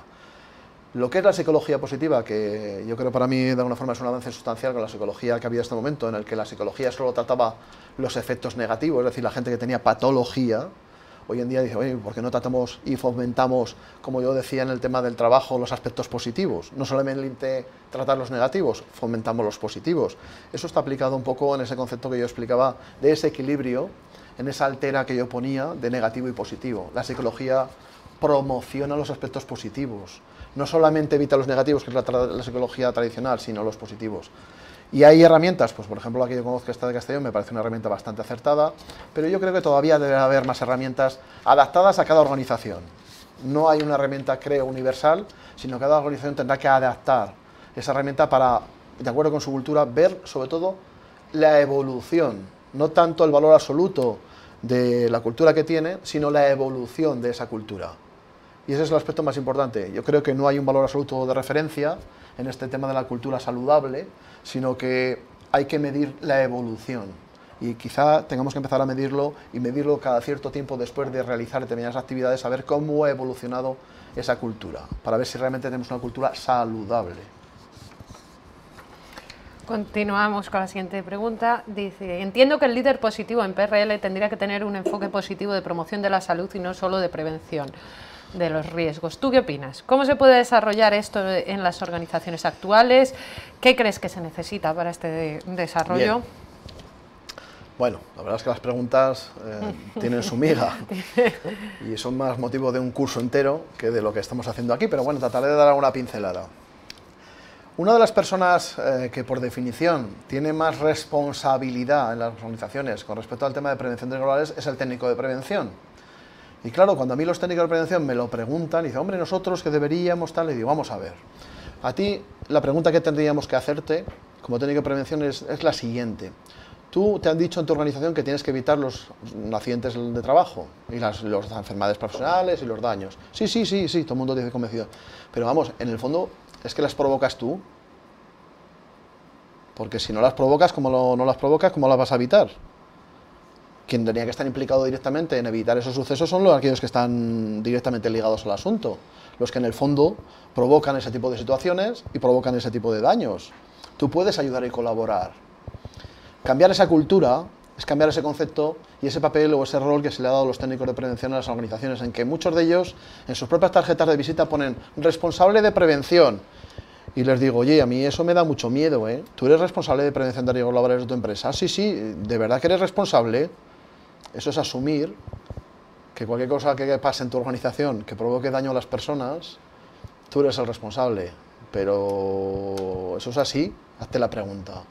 Eso es un cambio cultural con respecto al papel y al rol del técnico de prevención. Que el técnico de prevención tendrá que ser también un líder en cambiar esa cultura, en poner en valor ese concepto de salud, en trabajar en esas áreas de promoción de la salud, que normalmente esos temas de promoción de la salud no lo trabajan los técnicos de prevención, sino que están más en el departamento de recursos humanos para intentar de alguna forma motivar, implicar, para que la gente participe. Pero es curioso comprobar que la Ley de Prevención de Riesgos Laborales y el Reglamento de los Servicios de Prevención quizá le faltaría un desarrollo complementario al que tiene, en el que se le dotara al técnico de prevención de estas habilidades de liderazgo, de gestión de emociones, de promoción de los aspectos positivos del trabajo, para tener una visión global de la situación.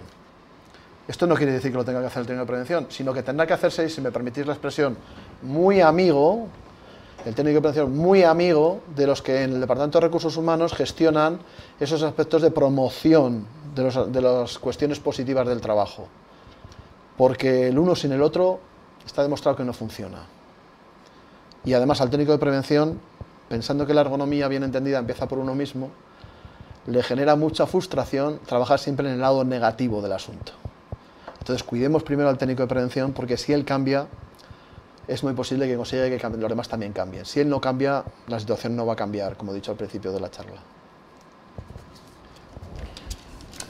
¿Por qué se debería empezar a construir un cambio de cultura en las organizaciones? Hombre, ahí la respuesta, esa me la han puesto fácil, Elena. Tan sencillo como que la actual no funciona. La actual ha tenido un recorrido determinado y ha cumplido sus objetivos. Cuando la situación es muy mala, teníamos muchos accidentes de trabajo, teníamos muchos muertos en nuestro país por el tema laboral, gracias a la ley de prevención de los laborales, gracias a la movilización de muchos actores sociales, empresariales, etcétera, etcétera, la situación ha ido mejorando, pero estamos en un impasse en el que parece que la situación no mejora, incluso puede empeorar, porque ahora que se está disparando la actividad económica, se supone, parece que están repuntando los accidentes de trabajo. Eso quiere decir que realmente no hemos mejorado, seguimos haciendo lo mismo, y el resultado será más o menos lo mismo. Si queremos que realmente el resultado mejore de forma sustancial, o hacemos cosas diferentes, o con enfoques diferentes, pues el resultado será el mismo. Los resultados son muy tozudos. Seguiremos siendo uno de los países de la Unión Europea que más accidentalidad tiene, que más muertos por accidente de trabajo presenta, más allá de las diferencias estadísticas que tenemos entre todos los países. Por eso considero que es necesario, pero también considero que es necesario porque si la prevención tiene que integrarse en la cultura de la empresa va por ahí. La cultura de la empresa va al cambio de comportamientos. La cultura de la empresa ya no es la cultura del control. La cultura de la empresa ya no es la cultura de la presión. La cultura de la empresa es conseguir el cambio de comportamientos para que la gente esté comprometida con lo que hace. Si no conseguimos que esté comprometida, no rinde como debiera, no aporta, no se hace creativa. Y hay un aspecto importante que a mí me gusta reseñar, que lo leí el otro día, y digo, ¿qué razón tienen? Cuando resumían, dice, mira, hay empresarios que dicen, no, aquí lo que hay que hacer es meter presión a la gente, porque si no les vigilas, si no les controlas, la gente no trabaja. Porque la gente, el trabajo lo entiende como que es algo malo. Que hago porque no me queda otro remedio. Porque me obligan. Fíjate si será malo que hasta lo pagan, dicen. Y claro, parten de la cultura, si me permitís, religiosa, de que nos han vendido de que el trabajo fue un castigo de Dios al expulsarnos del paraíso terrenal. Como castigo todos huimos del castigo. Con ese concepto, las empresas han organizado los sistemas para que la gente esté controlada. Si no le vigilas, no trabaja. Ese es el concepto, ¿de acuerdo? Si no le vigilas, no trabaja. Oiga, vamos a ver, ¿cuántos recursos gastamos en vigilar a la gente? ¿Y no podríamos gastar esos recursos en motivar a la gente? Porque hay una cosa muy importante que todos vivimos. La obligación no genera devoción. Y volviendo a lo que quería decir, la presión a todos nosotros nos genera estrés. Yo creo que todos lo compartimos, nos genera estrés. Y decía un otro día, y eso es lo que me sorprendía cuando lo leía, dice, pero el estrés atonta a la gente. Cuando la gente está estresada, rinde menos, es menos creativa, es menos participativa. El estrés atonta a la gente. Y el estrés muchas veces tiene que ver con la presión. Y la presión tiene que ver con el concepto cultural de que el trabajo es un castigo divino. Y a la gente, si no se le controla, si no se le vigila, no trabaja. No sé si con esto contesto, Elena. Yo creo que sí. Seguimos. La indagación apreciativa es una técnica fantástica que utilizan en la psicología positiva, comentan, que la desarrolló David Copperrider en Estados Unidos, y te preguntan, ¿conoces alguna empresa en donde se esté implantando esta técnica y cuáles han sido los resultados? Bien, yo estoy trabajando en varias empresas para intentar implantar este concepto de que tenemos que cambiar los aspectos de comunicación, que es un área que las empresas tienen mucho interés, la comunicación, para que las personas empiecen a comunicar no solo los aspectos negativos que no se pueden ocultar, esos que ponemos debajo de la alfombra, pues esos quedan ocultos. Cuando la alfombra ya está muy alta, pues tropiezas y te caes. Oiga, no, como eso nos lo comunican porque tenemos imbuida la cultura de que el que comunica cosas malas acaba pagándolo, como el mensajero de las malas noticias, lo que estamos intentando es que ese sistema de comunicación la gente comunique lo que hace, sobre todo cuando hay un error o algo no viene bien, en el sentido de las divergencias o las variaciones que hay en el trabajo, cómo la gente lo soluciona y tiene éxito, que lo comunique, que lo comunique. Y en eso estamos trabajando en varias empresas que me van a permitir no decir nombres, porque también están en un proceso de integración de este concepto, y es un cambio cultural que cuesta mucho, porque cambiar la cultura no se cambia en una semana, en un mes, en un año, ni en 5 años. Es un paso muy lento, que requiere constancia y perseverancia, y prefiero no poner aquí los nombres de esas empresas, que ya hay algunas que están trabajando y están obteniendo resultados muy interesantes. Y sí voy a decir un dato, no voy a decir de qué empresa, pero voy a decir un dato. El primer indicador para saber si está funcionando este cambio cultural es el número de sugerencias de mejora que hace la gente en el trabajo. Algo que las empresas están buscando denodadamente desde hace muchos años. Aumentar el número de sugerencias de mejora en el trabajo. Multiplicar por 3, por 4 o por 5 el número de sugerencias es el mejor indicador de que está cambiando la cultura. Claro, tienes que estar preparado para este tsunami, ¿eh? Porque realmente cuando a la gente le crees esta expectativa, tienes que dar una respuesta adecuada. Si no, frustras muchas de las intenciones que inicialmente estás lanzándole a la gente. Pero sí, se están produciendo resultados muy favorables, no solo en prevención, sino en ese cambio cultural de comunicar lo que está pasando.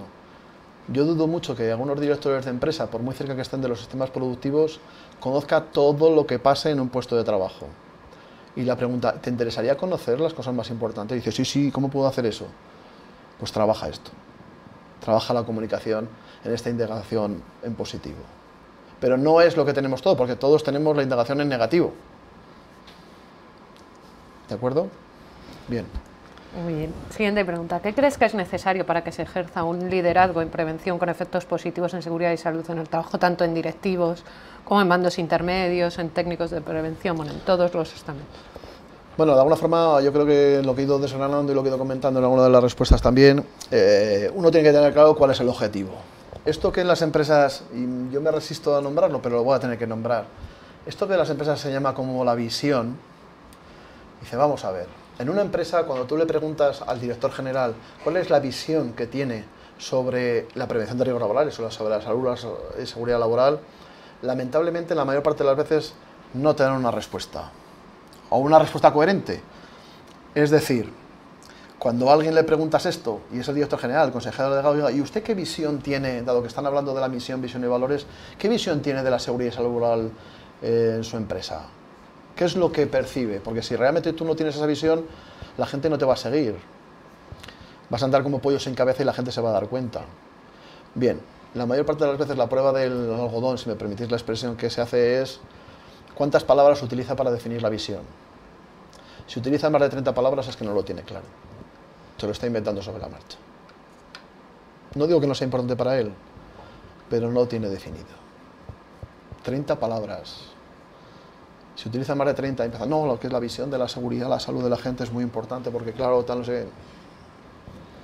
Sin embargo, si le preguntas la visión de otros campos, te lo dice clarísimamente. ¿Cuál es la visión de esta compañía en el contexto mundial, si es una multinacional? En el contexto nacional, pues ser el mayor importador o el mayor exportador de no sé qué, vale, está claro, lo tiene usted claro. Pero y en el tema de seguridad laboral, además de que no lo tenga escrito, ni publicitado, ni lo ha hecho visible, ¿cuál es su visión? Y empieza ya a armar un discurso, que no digo que no se lo crea, pero cuando empiezas a argumentar muchas cosas, eso da idea de la debilidad del argumento, ¿eh? Por lo menos en mi impresión personal, estoy hablando a título personal, ¿eh? No sé si me he ido... No, para nada. Yo creo que esta ya la hemos tratado un poquito, la has contestado ya antes, pero bueno, para clarificar conceptos y demás te la planteo. ¿Cómo si la capacidad organizativa de la empresa depende del empresario y los técnicos de PRL son los que hacen las evaluaciones de riesgo? ¿Cómo pueden estos técnicos potenciar lo positivo en las empresas? Esto es otro curso, ¿eh? O sea, quiero decir... No me resisto a decir una cosa, aunque no sea políticamente correcto, ¿eh? Pero no me resisto. Ya decía uno que la mejor forma de vencer la tentación es caer en ella. Pues voy a caer en la tentación. ¿Cómo es que los técnicos de prevención tienen que hacer la evaluación de riesgos? Esa es la pregunta que tenemos que hacernos. Una cosa es que la ley dice que quien tiene que firmar y que tiene que dar no sé qué es el técnico de prevención, que es el que tiene capacidad. Y otra cosa es decir, vamos a ver, ¿Quién conoce los riesgos en la empresa? El técnico de prevención conoce los riesgos en la empresa, el técnico conocerá algunos riesgos, pero ¿quién conoce más los riesgos?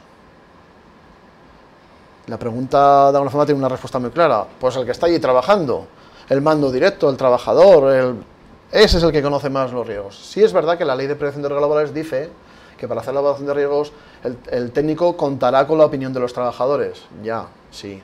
Tú le preguntas a un trabajador, ¿aquí qué riesgos hay? Te dirá los que lo observe, pero no te dirá los riesgos que hay cuando hay una variación en el proceso, en la maquinaria, en el material, en el cliente que llega, etcétera, etcétera, cómo soluciona él esa variación para obtener éxito. Eso es un riesgo también, si no lo soluciona bien. Lo primero, pues, sí es verdad, el técnico tiene que hacer la evaluación de riesgos, sí, pero, por favor, quien realmente tiene que ser el actor principal no es el técnico de prevención. El técnico de prevención tendrá que recoger la información, por lo tanto, tiene que tener un sistema para recoger esa información, para que la gente le comunique, volvemos otra vez a la comunicación. Entonces, el técnico de prevención tendrá que ser una persona bastante ducha en tener un sistema de comunicación que le llegue esa información. Y empezando por lo positivo, para generar el hábito de que la gente comunique, ¿de acuerdo? Y esa es la estrategia. Más allá de que legalmente tendrá que tener un documento para cumplir el objetivo legal de que tengo hecha la evaluación de riesgos. Es un objetivo y hay que tenerlo hecho. Pero el otro objetivo de lo productivo y lo humanitario podría ir por otro camino. ¿Yo cumplo con la ley para tener una evaluación de riesgos? Sí, aquí está. ¿Y quién la hace? Yo la afirmo que soy el técnico. ¿Te responsabilizas de lo que pone ahí? Y empiezan a decir, ojo. ¿Y cómo me responsabilizo? ¿Qué veo yo en las evaluaciones de riesgo que veo muchas empresas? Que están todas las casillas marcadas. Porque si mañana pasa algo, que, a ver, tendremos que cambiar nosotros, los técnicos de prevención, y yo me considero prevencionista, para que cambien los demás. Esa es una de las premisas que planteaba. Si tú no cambias, no pienses que los demás van a cambiar. Cambia tú, en la medida que tengas cierto margen para cambiar, y conseguirás que los demás cambien. Ahora, no vas a cambiar de un día para otro, tú no, y tu organización tampoco. Date tiempo, márcate objetivos, márcate estrategia, mira a tu empresa, haz un diagnóstico general de la gestión de tu empresa, porque no vas a poder proponerle algo que sobrepase su nivel de gestión. Como decía, hay un techo de cristal. No le propongas una cosa que no va a poder asumir porque te apartarán. Si las empresas no ven que los técnicos de prevención les ayudamos a su objetivo, que es ganar dinero, nos apartarán. Y eso sucede. Nos tienen porque la ley obliga, porque es lo que hay, pero no porque piensen en muchos casos que le ayuda a su objetivo, que es ganar dinero. No me resisto a decir que no es incompatible. No es incompatible, por supuesto, es complementario. Otra pregunta. En el tema de los objetivos, ¿consideras adecuado el objetivo 0 accidentes? Bien. Esa es una pregunta siempre candente y que está presente en muchas empresas que se plantean como objetivo 0 accidentes. Incluso muchas de ellas lo consiguen, ¿eh? O dicen que lo consiguen. Claro, cuando yo voy a una empresa de estas y me toca porque me dan, oye, ven y cuéntanos algo, asesóranos un poco sobre este tema, mira, nosotros tenemos 0 accidentes, llevamos 2.323 días sin accidentes. Oye, qué interesante, qué bien. Oye, y a lo mejor estoy con 4 o 5 personas sentadas en una mesa, el director, el de recursos humanos, el técnico de prevención, que le invitan a estar incluso muchas veces. Es una broma, que siempre está. Y le digo, oye, ¿me puedes decir lo que tú entiendes por accidente? Hombre, accidente, está, no sé qué. Y ahora le pregunto al siguiente, ¿y tú qué entiendes por accidente? No, accidente. ¿Y tú qué entiendes por accidente? Si hay 4 personas en la mesa, tengo 4 definiciones. Y entonces yo les digo, ¿os dais cuenta de esto que dicen de que hablando se entiende la gente es mentira? Hablando se confunde la gente. ¿Todo el mundo de la organización entiende lo mismo por accidente? Anda, pues no. Entonces, ¿cómo tenéis un objetivo de 0 accidentes? ¿Todo el mundo entiende lo mismo? Porque hay gente que entiende que accidente es daño. Si hay daño, hay accidente.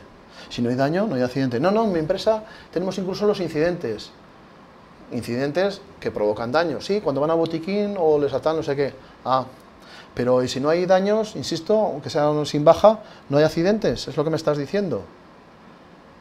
Hombre, sí, en algún caso, vamos a ver, no hay accidentes de una pieza que se cae de una estantería y no pilla a nadie, ni le dan el pie a nadie. ¿Eso no es un accidente?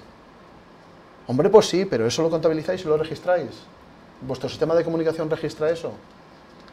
Y si es así, ¿podéis decir que tenéis 0 accidentes? Esa es la pregunta. Al final la respuesta no es la que mía, la que vale, es la que cada uno se quiera dar. Pero haceros esas preguntas, para el que ha preguntado y para los otros que nos están escuchando. Bueno, creo que vamos a abrir 4 temas. ¿4? Pero bueno. ¿Cómo se acerca esta visión del liderazgo en la mejora de las condiciones de trabajo al tejido productivo español, que está mayoritariamente constituido por pymes y micropymes, y en la que la prevención se realiza a través de servicios de prevención ajeno, con las competencias que actualmente la ley le da a los SPAs? La respuesta mía va por a ser, eso aquí otro curso. La pregunta va a ser larga, pero la respuesta podría serlo mucho más, ¿eh? Vamos a ver.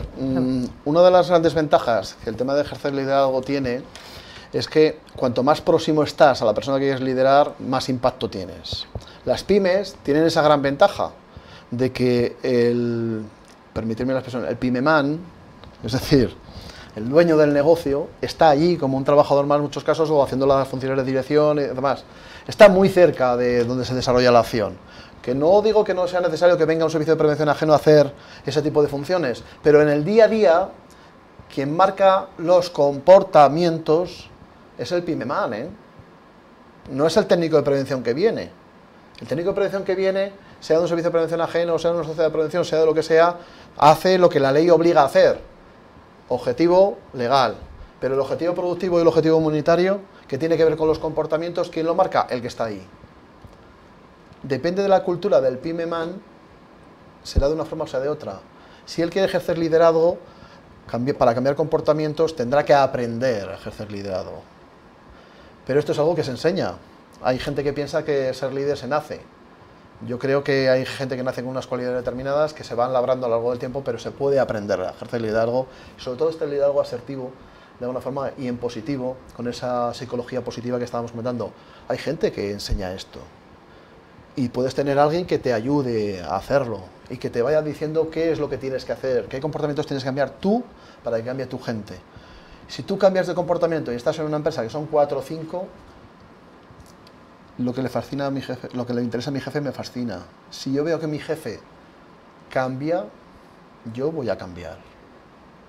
A mi jefe le importa lo que a mí me pase, le preocupa a mi bienestar, me lo demuestra, lo hace visible. Si eso se produce, es decir, cambia, yo voy a cambiar, que soy el trabajador que estoy haciendo la actividad, que no soy el pymeman. Entonces, hay que enseñarle a estas personas a ejercer esa función. Hay gente que lo hace de forma natural, que le preocupa lo que a sus trabajadores les pase, pero hay otros muchos que están en el día a día y van como van. No es una excusa, es la realidad. Entonces llegan hasta donde llegan y nadie nace enseñado o aprendido, no sé decirlo muy bien, ¿eh? Pero se puede trabajar y se puede hacer, ¿eh? ¿Qué papel tiene el médico del trabajo en el contexto de tu charla? Muy interesante. Mira, forma parte de ese núcleo que tienen las organizaciones que tratan y cuidan la salud. Si el médico tiene ese concepto de salud, que no solamente es asistencial para cuando se producen daño, sino hace una salud más preventiva, pues evidentemente supone un avance significativo. Pero si además tiene ese concepto de construir la salud, ayudar a construir la salud, no quedarse solo en esa otra parte, es fundamental. ¿Por qué? Porque el médico, generalmente para todos nosotros, es el foco o el pozo de información. Cuando vas al médico, le cuentas cosas que a lo mejor ni a tu confesor le contarías. Entonces tú puedes recabar una cantidad de información. Esto lo comentaban en el chat, que son los que más información tienen. Evidentemente. Entonces, ¿cómo consigo que el médico de alguna forma también aporte esto sin romper el secreto profesional? Evidentemente, eso hay que soslayarlo, por supuesto, y hay que respetarlo. Pero es una parte fundamental y sin embargo la mayor parte de las veces el médico se convierte en casi puramente asistencial. Y si no hay accidentes con daño, muchas empresas dicen, ¿para qué tengo el médico? Si realmente no tengo nada asistencial. Hombre, que hacer los reconocimientos médicos, en muchos casos ni siquiera eso. Oiga, y en el reconocimiento médico, ¿qué mira usted? Porque la ley, dicho sea de paso, y los reglamentos dicen que la vigilancia de la salud tiene que ser de acuerdo con los riesgos. Y muchas veces los reconocimientos médicos que se hacen por extensión, es decir, oye, vamos a mirarle todo, por si acaso. Oiga, ¿y qué tiene que ver el colesterol con este señor que tiene ruido? Ahora. Y el ácido úrico, hombre, ¿cómo vamos a hacer un reconocimiento médico sin mirar el ácido úrico? Oiga, que vaya a su médico de cabecera. Usted, médico, dedíquese a ese otro concepto de promoción de la salud. Oiga, ¿y puede promocionar la salud, como se hace en muchos casos en muchas empresas, para que la salud, siendo un concepto generalista y general y unitario en una persona, no sea solo salud laboral? No, es que cuando sale de la empresa ya... No, no, oiga, vamos a ver, la salud que tiene el señor fuera la trae dentro, y la que tiene, adquiere o pierde dentro la saca fuera. Entonces no puede separar ese concepto de promoción. Y hay muchas empresas que están trabajando en ese concepto de entorno laboral saludable, en el que de alguna forma lo que hacen es buscar la promoción de la salud. Y están empezando por la parte física de la salud, el cuidado de la espalda, los parámetros de colesterol, no sé qué, no sé cuántos, ¿sí? Aspectos físicos, puramente físicos, pero tendrán que dar el salto a esos otros aspectos que tienen que ver con lo que estamos hablando de la psicología positiva. Oiga, un médico está muy capacitado porque tiene secreto profesional, la gente confía en él, le da mucha información para poder gestionar esa información y ayudar a la gente a mejorar su gestión de emociones. Ver la vida desde el punto más positivo y no tan negativo. No digo que no haya que ver lo negativo, pero vamos a empezar a ver también lo positivo. Y el médico es un actor principal, porque es el foco donde confluye mucha información. La gente se confiesa con el médico, incluso le cuenta lo que le pasa a su suegra y a su vecina. Fijaros lo que estamos diciendo. No, es que tengo una vecina o tengo mi suegra que, ¿sabe usted qué es lo que pasa? Pues muchas veces las consultas que hacen los médicos en el trabajo es esta, y el otro dirá, bueno, ¿qué tiene que ver? Si le hemos entrenado para que de alguna forma sea capaz de gestionar esa comunicación, sea capaz de indagarla y luego sacar conclusiones, nos es muy útil, ¿vale? Entonces me parece fundamental, sobrepasando ese concepto de la vigilancia de salud tradicional, que hemos entendido. ¿Conoces indicadores o metodologías para valorar el nivel de liderazgo en prevención? Yo ya he dicho uno de ellos, y es ¿cuántas sugerencias de mejora hace la gente? Ese es un factor, claro. ¿Cuántos errores, que no accidentes, comunica la gente? ¿Qué grado de participación puede tener de alguna forma los trabajadores a la hora de definir las condiciones de trabajo? Procesos, procedimientos, normas, etcétera, etcétera. ¿Qué porcentaje, por decirlo ya numéricamente, de las horas de trabajo se dedican a la formación en prevención de riesgos laborales? ¿Cuántas horas dedica un mando a la hora de supervisar, orientar, tutelar, hacer de mentor de esos trabajadores relacionados con la identificación y detección de riesgos? ¿Sí? Podríamos aportar muchos más. Cada empresa, cada organización, en función de lo que ya tiene establecido, no se trata de inventar nada nuevo, dice, oye, de lo que tiene establecido, ¿cómo podemos adaptarlo a esto? No se trata de poner cosas nuevas para hacer más farragoso el asunto, sino, oye, lo que estás utilizando ya, ¿cómo lo podemos orientar? ¿Vale? Pero sobre todo con el tema de comunicación y participación, y ese concepto positivo del trabajo, ¿vale?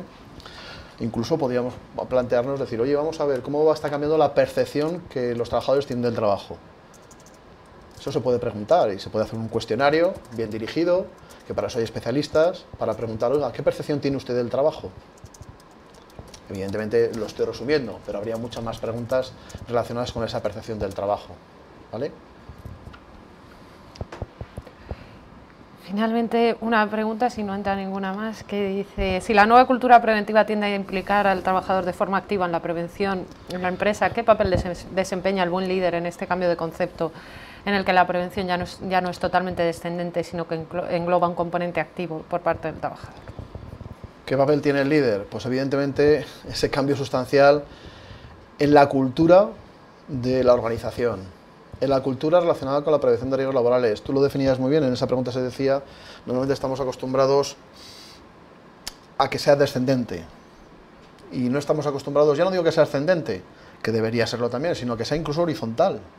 Eso es un aspecto muy importante. Entonces eso tiene que ver con el tema de la gestión de los errores, con el tema de la gestión de la comunicación, como hemos comentado, con la percepción que tiene el líder de qué es este tema de relación con el laboral, con la visión, no me gusta utilizar la palabra, con el objetivo que se plantea el líder. Decir, bueno, cuando le insisto, le preguntas al director general, al consejero delegado, ¿usted qué visión tiene de seguridad laboral?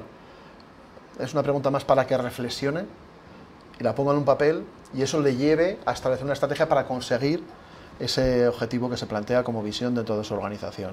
Entonces, el líder tiene que definir esos conceptos, tener claros los conceptos de cómo gestionar los errores, cómo gestionar la comunicación y cómo esto ayuda al objetivo de la empresa, que es ganar dinero. No, esto puede hacer que suene un poco políticamente incorrecto, pero una empresa que no gane dinero no es una empresa, será otra cosa. Y es necesario que haya organizaciones que su objetivo no sea ganar dinero, pero las empresas su objetivo es ganar dinero. Y entonces el líder tiene que tener claro que ese cambio cultural se tiene que producir, pero pasa necesariamente por su propio cambio personal, para que luego cambien los demás. No sé si con esto oriento, Elena. Yo creo que está perfectamente claro. No hay ninguna pregunta más, por lo que estoy viendo en el chat. Luego te pasaremos todos los comentarios, los agradecimientos de la gente. Pero sí que me gustaría acabar con una frase que se ha dicho hace un momento en el chat de Gandhi, que dice: sé tú el cambio que quieres ver en el mundo, ¿no? Muy bien. Creo que resume un poco todo lo que has venido diciendo en este ratito. Darte las gracias, Antonio. De verdad, antes de empezar esta retransmisión hablábamos de lo difícil que es mantener la atención de alguien que está en un ordenador. Los que lo estamos viendo aquí no hemos quitado la atención en un momento del ordenador, así que mis felicitaciones por esta excelente ponencia. Muchísimas gracias a todos por su asistencia o su participación en este chat, por la participación tan activa a través de Internet. Y bueno, como ya se ha comentado a través del chat, el vídeo estará disponible a partir de esta tarde en nuestro canal de YouTube COETV, para que si lo quieren volver a visionar o quieren enviar algún contacto, etcétera. Y sin más, agradecerles de nuevo su atención y que tengan una buena tarde.